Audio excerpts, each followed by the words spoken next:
You know, sometimes,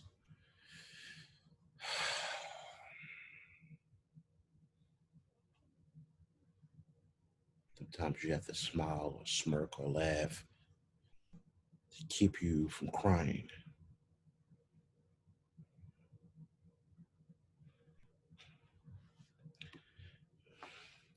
Man, what a day!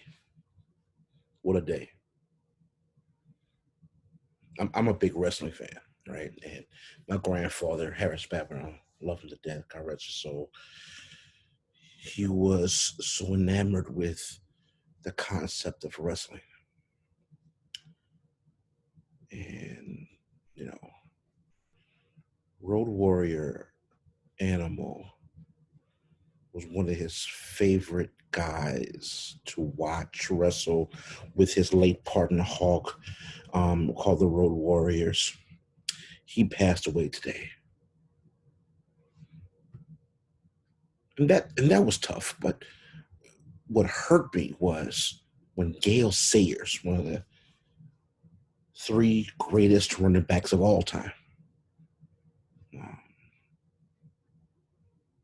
passed away. Complications of dementia really dragged a bit of my spirit. But the decision rendered down by Daniel Cameron and the grand jury in the state of Kentucky. Yeah, that was the coup de grace. Yeah, that hurt, man. You see, I was hoping for three indictments of either second degree murder, or first degree manslaughter. Hell, I would have even went with second degree manslaughter if that was the case. But in the back of my mind, I was like, be prepared for no indictments whatsoever, right? This decision arguably was the absolute worst decision you could make.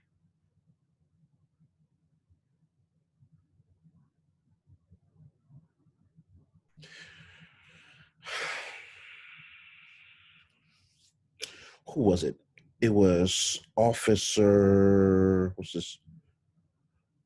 is this jerk's name? Um, Officer Hankinson was charged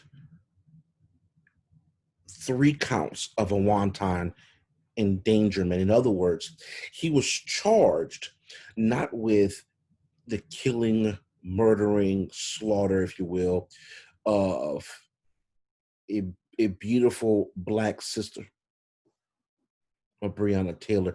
He was charged because he has bad eyesight. He was charged because he can't shoot accurately. He endangered the neighbor next door because he shot inside the apartment, which in turn went was missed aim and shot into the neighbor's apartment. So the indictment wasn't for the murder, manslaughter, or even execution of a beautiful black sister. It was he endangered the neighbor while shooting at Breonna Taylor and her boyfriend.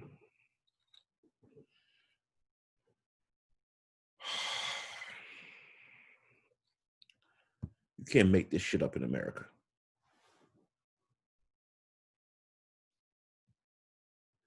This is the perfect example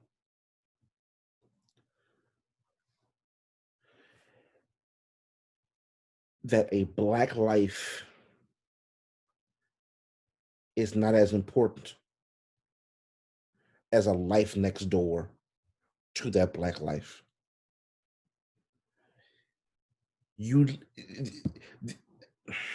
this is exactly the concept of how to get away with murder. You have a no-knock warrant, which, by the way, the police officers stated they knocked for a no-knock warrant. So it makes you think, was it really a no-knock warrant? Or was the no knock and they kind of like lightly tapped on it and said, oh, well, we knocked. Let's tear this damn thing down. Two,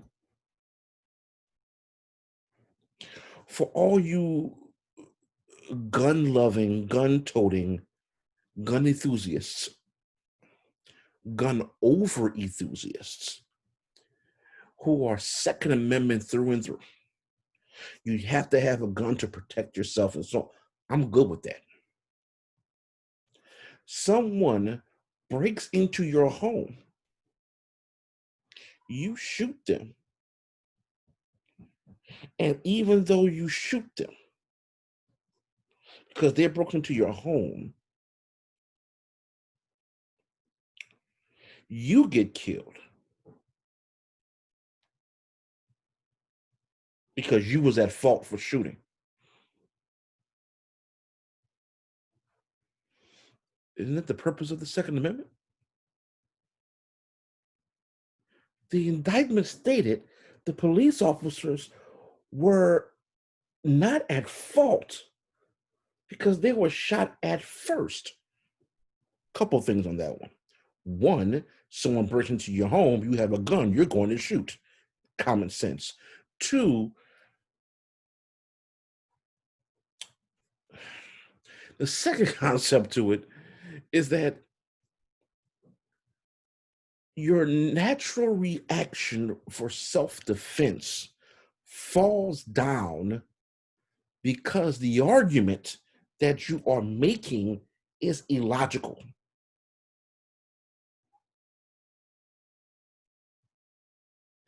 If you break in and you yelling, and someone is just waking up because they're hearing you yelling, all you're hearing is yelling and screaming and ranting and raving. You're going to pull out a gun. You're going to see what's going on, and you're going to shoot.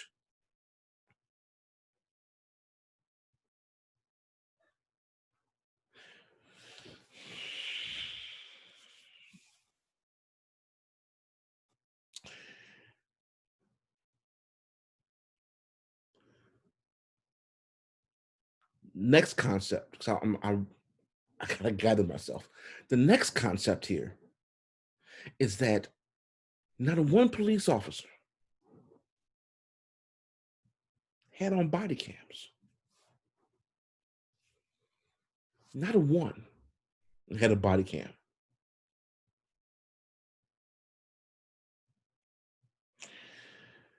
So I'm thinking to myself, number one, you purposely went in there without a body cam, expecting something to go wrong.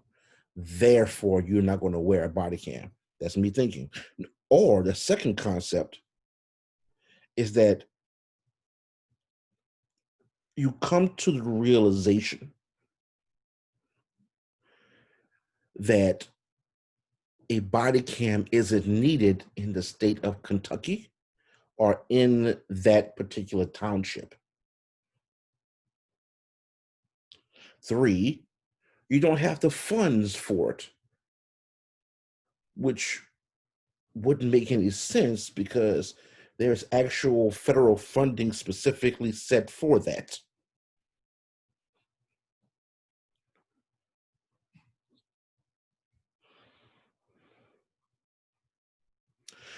I'm perplexed. I'm angry. I'm pissed. I'm irritated. I'm hurt.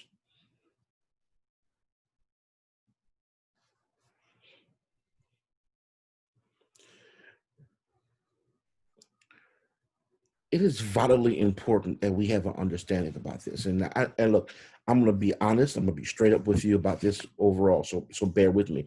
One, I'm going to be extremely, extremely regional.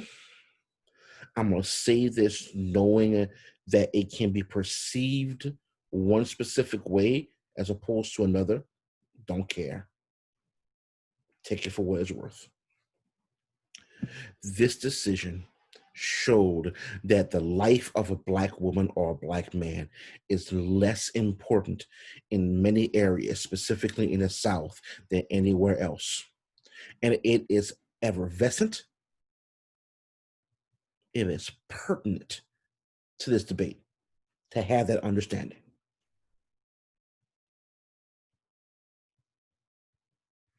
While you have seen issues and instances that happen in Baltimore, New York, you have seen instances that happen in the Minneapolis area.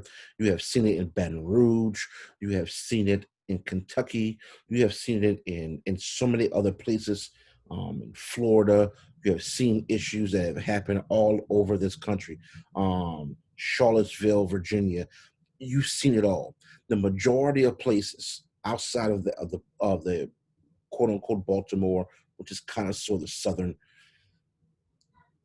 outside of the New York, Minneapolis, Chicago area, the majority of the deaths, the murders happening to Black folk are here in the southern region.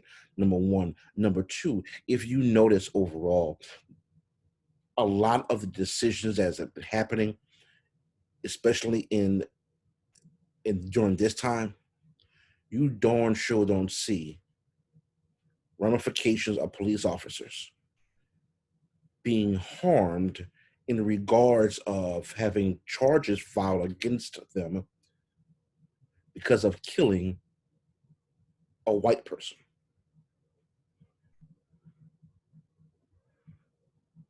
In other words, what I mean is that the charges that, like this, in this case, shows you can only do this with Black lives. This will never happen with white lives. You want another example? I'll give you one. Can't think of her name. I gotta look it up. I saw this earlier. Um, there was a settlement in which a Black police officer shot and killed a white woman who was um, visiting a family and friends during the holiday season, whatever it was. And they settled with the state.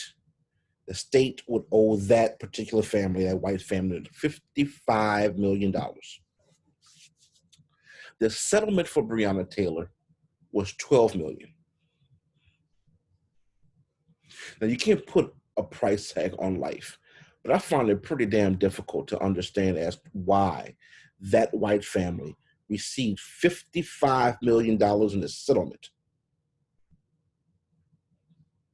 while Breonna Taylor's received $12 million. Now, some of you are going to look at it as two different states. It doesn't matter. It's two lives. Lives are the same, right? All lives matter. Black lives matter. Some of you are going to talk about all this all lives matter bullshit. But all lives can't matter until you start mattering about Black lives. And this particular decision right here shows that it's specifically in Kentucky in certain areas, Black lives don't matter. It don't. Please stop telling me that it does when it don't. This is a perfect example of showing as to why it doesn't. I don't understand why people have this preconceived notion that only thing these Black Lives Matter movement happens to be is some type of um, domestic terrorist organization that's trying to tear down America. Why would Black Lives Matter? Why would Black people tear down a country we built? Not just we built, our ancestors built. I don't get it.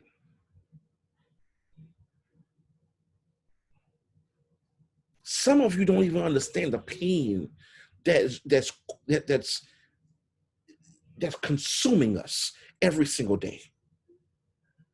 The worry that we have to go through as Black parents for our Black children, specifically our Black boys, even now Black girls. Many of you don't even get it, don't even understand, or too afraid to understand, too afraid to absorb it in.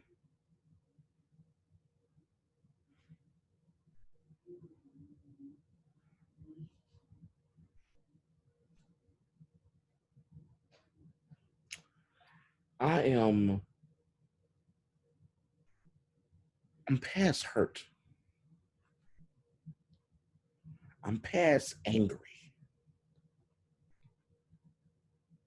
I'm past upset.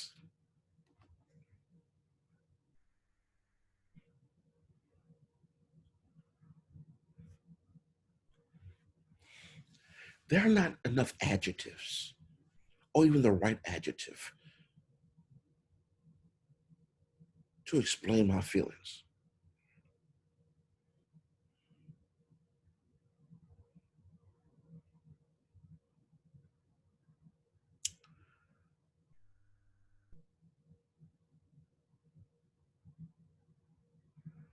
I don't know why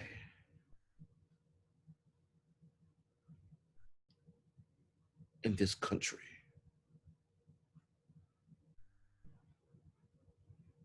there are certain people, certain areas in this country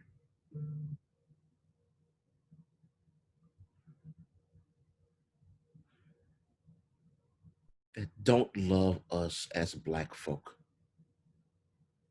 even though we as Black folk love our area and our country and our state, township, our city so much.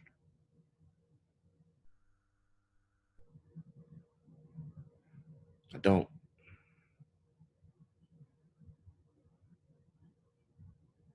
And what's worse than that decision? What put the icing on the cake, the cherry on top, is Daniel Cameron.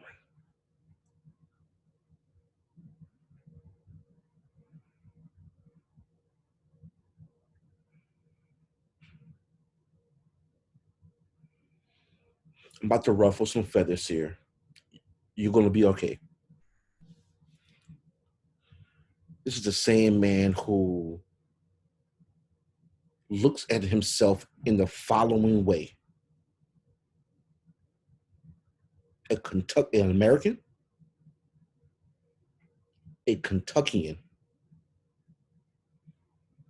a Republican, a DA, and Black. That fifth one, by the way, that was an order. He said it. That's what he believes.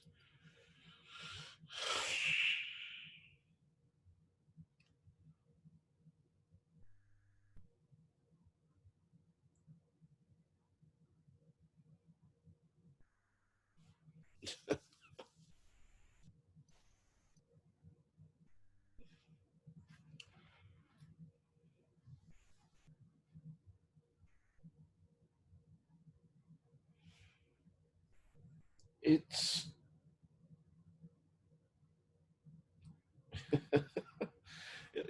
it's bothersome that even as a Black man, he doesn't even understand the plight of being Black.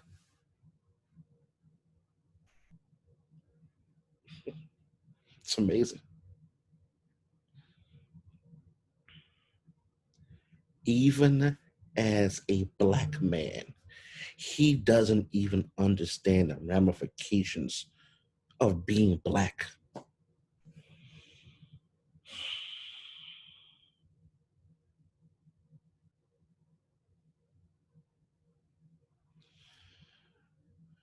I've seen those same crocodile tears from people just like him who claim they understand but don't and never did. I've seen people who paraded around happy to be who they are, claim they're pro-black, walking around, but when they're in the midst of certain people, they become different, almost fake.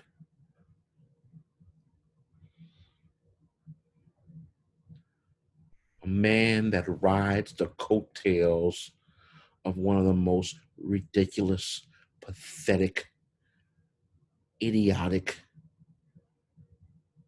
turn-faced Republican senators on God's green earth of Mitch McConnell, the protege, man who follows the current president with all of his grabbing and misogyny, racist ideology.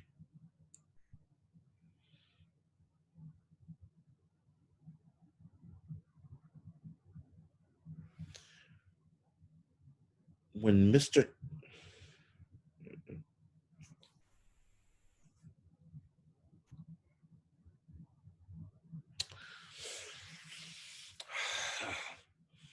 When this dude spoke at the Republican National Convention, I knew then and there nothing was going to be done.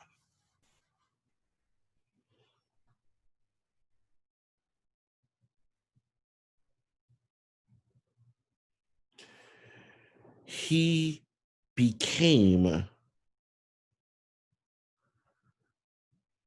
the person he always wanted to be.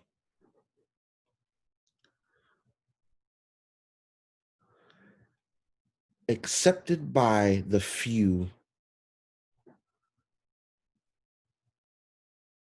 who probably didn't accept him growing up.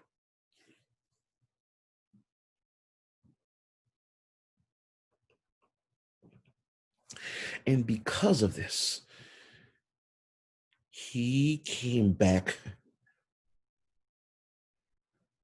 with 3 wanton endangerment counts, which are a Class C felony, which holds a maximum of 5 years in prison, which means more than likely this police officer will probably spend no more than 2 years in prison if he spends any time at all. Ladies and gentlemen, you have just seen the perspective of why we have a movement that's Black Lives Matter.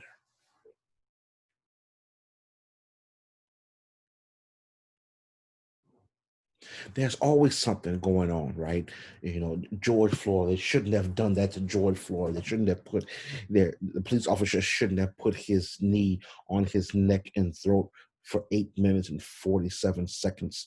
These other police officers shouldn't have just been the standby or the guard of this guy, you know, exalting his white privilege upon a black man's neck.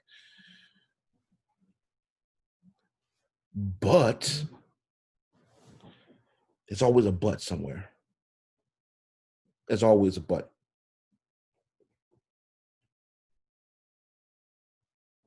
But he had a record, or but he seems inebriated, or but this. Well, Tamir Rice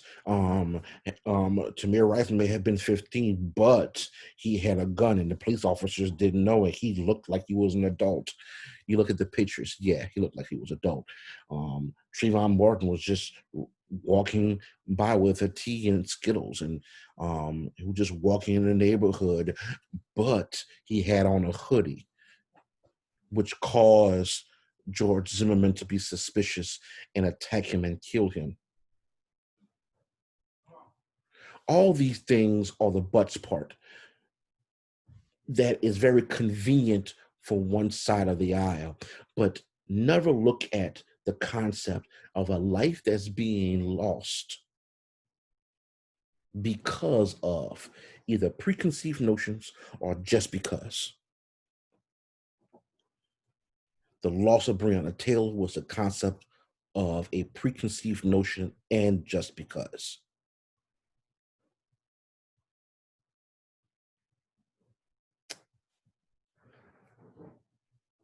I don't know what's going to be able to change the scope on the narrative of America and how it's being viewed on and viewed by in regards of racial concepts and racial connotations. I don't know how this is going to end,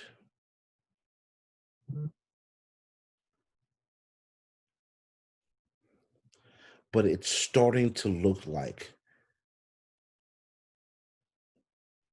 it is not going to be good. There's going to be more Black lives, more brown lives lost, and more injustice happening.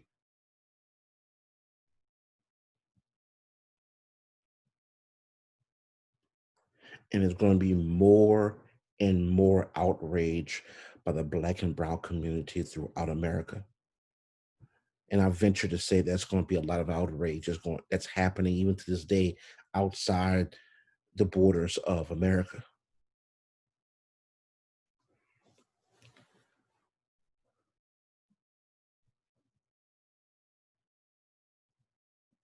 I have no more tears.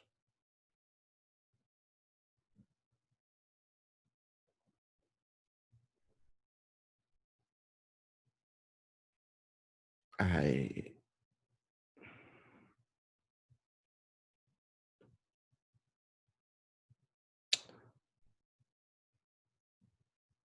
I don't know,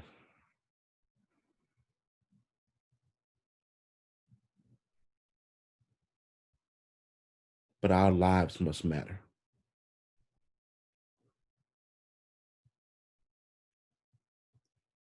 If you're unable to come up with justice for us, but able to come up with justice for everyone else, that's a problem. I'm tired.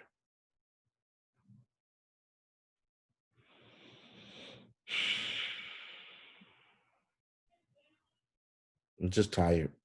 And it doesn't make any sense for us to be tired. It doesn't make any sense for us to be in this position, but unfortunately we are. We are people who love our country, but unfortunately our country and our laws don't love us back.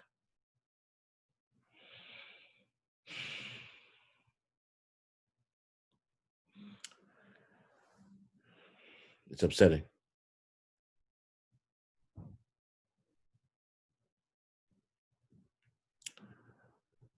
It's very upsetting.